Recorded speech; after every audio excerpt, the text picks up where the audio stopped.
Bonjour, aujourd'hui je vous parle des nouveautés Apple, donc c'est l'iPad Air, l'iPad Pro ainsi que le Apple Pencil et le clavier pour iPad. Comme vous l'avez lu dans la description de la chaîne YouTube, je suis passionné par les nouvelles technologies. Les nouvelles technologies font partie donc de Apple, donc tout ce qui sort chez Apple me passionne, ainsi que le réseau informatique et la MAO, donc musique assistée par ordinateur. Donc aujourd'hui, je vous parle donc des iPads ainsi que de l'Apple Pencil et du clavier pour iPad. Apple nous a présenté 4 nouveaux produits. Donc le premier, donc c'est l'iPad Air avec la puce M2, donc toujours donc équipé du Touch ID. Une très bonne nouvelle pour cet iPad, c'est le fait qu'il soit équipé de la puce M2. Celui-ci n'a pas de mini LED, donc c'est juste un écran Retina tout simple, donc du LCD. Il y a deux modèles, donc un de 11 pouces et un de 13 pouces. La particularité de cet iPad Air, c'est qu'il est compatible avec le nouveau Apple Pencil, que je vous parlerai un peu plus tard dans la vidéo. Différentes couleurs au choix. Un iPad qui va être très puissant pour un iPad Air. La possibilité de connecter des périphériques en USB-C. Par contre, l'USB-C reste en termes de débit de l'USB 2, ce qui veut dire du 400 mégabits par seconde. Donc c'est de l'USB-C qui est assez limité. Donc vous ne pouvez pas l'utiliser pour des applications gourmandes en performance, surtout pour le transfert de données entre votre iPad et votre SSD par exemple.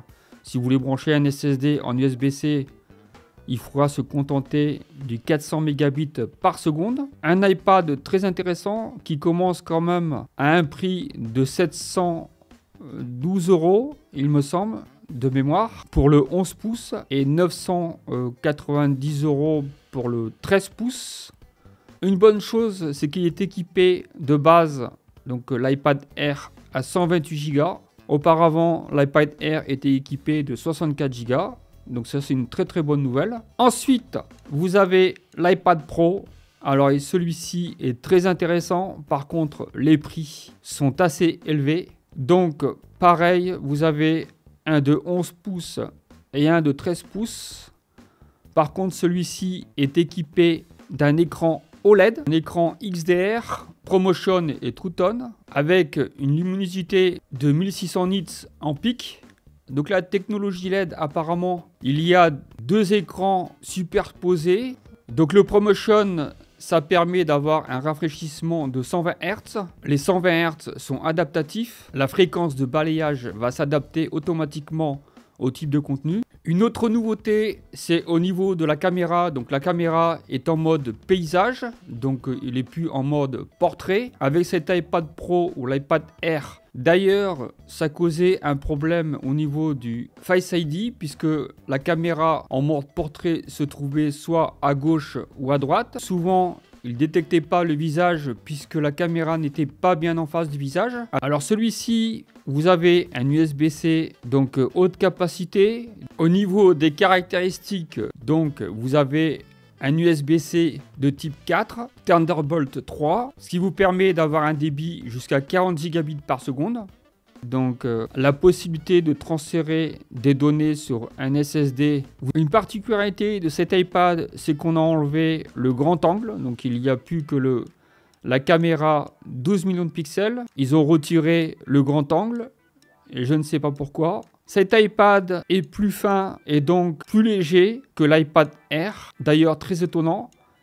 La batterie apparemment est un peu moins puissante que celle de l'iPad Air. Légèrement. Donc cet iPad est équipé du ray tracing ainsi qu'une puce plus performante. Et la puce de cet iPad Pro, c'est la puce M4, donc équipée d'intelligence artificielle. Apparemment, le nouvel OS aura une implémentation de l'intelligence artificielle.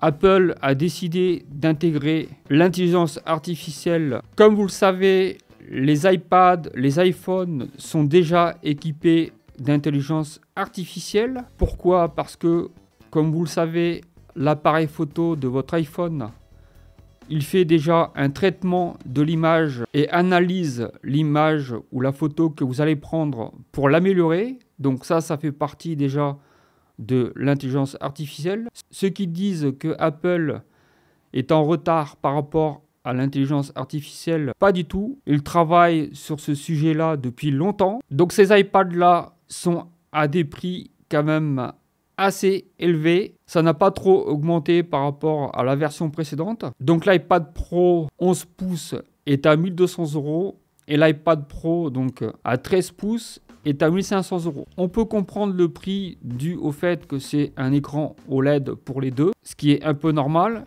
ainsi donc que la puce M4. Il y a 4 cœurs haute efficacité, 6 cœurs efficient. Le prix, je pense qu'il est un peu normal par rapport aux technologies qui sont intégrées à cet iPad. Maintenant, je vous parle de l'Apple Pencil. Donc l'Apple Pencil a des fonctionnalités ajoutées. La possibilité donc de cliquer en tapotant sur l'Apple Pencil. Une deuxième fonctionnalité, la possibilité de modifier la grosseur du trait en fonction de l'inclinaison de votre Apple Pencil. Une autre fonctionnalité, quand vous faites tourner l'Apple Pencil, une fenêtre apparaît pour sélectionner par exemple sur Photoshop ou d'autres applications, permettre de changer l'outil. Les développeurs d'applications vont implémenter des fonctionnalités par rapport à cet Apple Pencil et ça c'est plutôt intéressant. Une mauvaise nouvelle, c'est que l'Apple Pencil n'est pas compatible avec les anciens iPad, donc l'iPad Pro ou l'iPad Air ancienne génération, donc ça c'est un peu dommage. Celui qui veut acheter cet Apple Pencil sera obligé d'acheter soit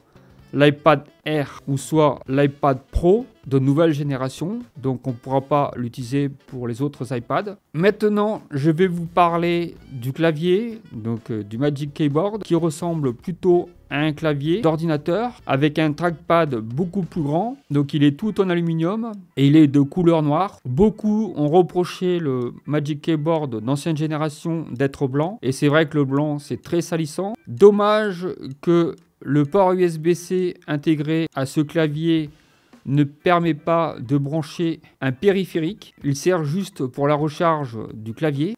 Donc ce port USB-C ne permet pas de connecter un SSD ou un autre périphérique.